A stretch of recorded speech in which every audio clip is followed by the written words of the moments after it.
This is the Lyceum, a school devoted to classical Catholic education. Founded in 2003 to serve grades 7 through 12, the Lyceum is in the heart of Cleveland's historic Little Italy neighborhood, on the edge of University Circle, with the Cleveland Museum of Arts, the Natural History Museum, and Severance Hall, the home of the Cleveland Orchestra, all within walking distance. The Lyceum mission is bold: to form liberally educated Catholic men and women, critical thinkers exposed to the greatest arts, music, and minds of Western civilization, inspired by the light of Christ to build a culture of life, a civilization of truth and love. In the name of the Father, the Son, and the Holy Spirit.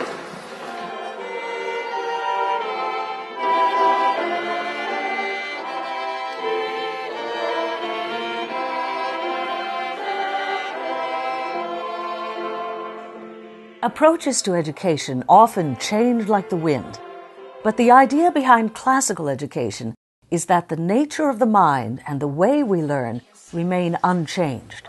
Lyceum students learn by using the time-honored methods of classical education, reading the great books and original texts from the Federalist Papers to Euclid's Elements of Geometry, discussing those great works around a table in seminar style, using the Socratic method to actively engage each student, pursuing truth by exploring all sides of difficult questions, using logic to defend a proposition before a critical audience, and reciting poems or speeches from memory, or singing beautiful music.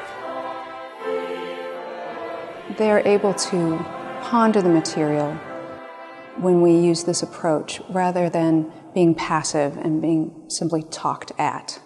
They need to grapple with it somewhat, and they learn to ask questions and answer in front of their peers, so that again helps them to think about how to express themselves. The seminar method is really good because you're constantly engaged in whatever you're learning. So, I've never had a dull class at this school. In geometry last year, I did Euclidean geometry, so studied the original books of Euclid. And that was really, really neat because he's certainly one of the greatest minds that has ever lived. And to be able to study his actual words and to memorize his geometry propositions was an incredible experience. At my old school, they sat in desks in rows, and they used textbooks and workbooks, and this style of teaching I like better. The teachers really get you into the discussion. It's really an enthusiastic method. They also learn courtesy because we have a free and open discussion, and so they need to have the confidence to speak out, but also learn courtesy so that they can give the floor to someone else, and also how to disagree with someone in a respectful and charitable way.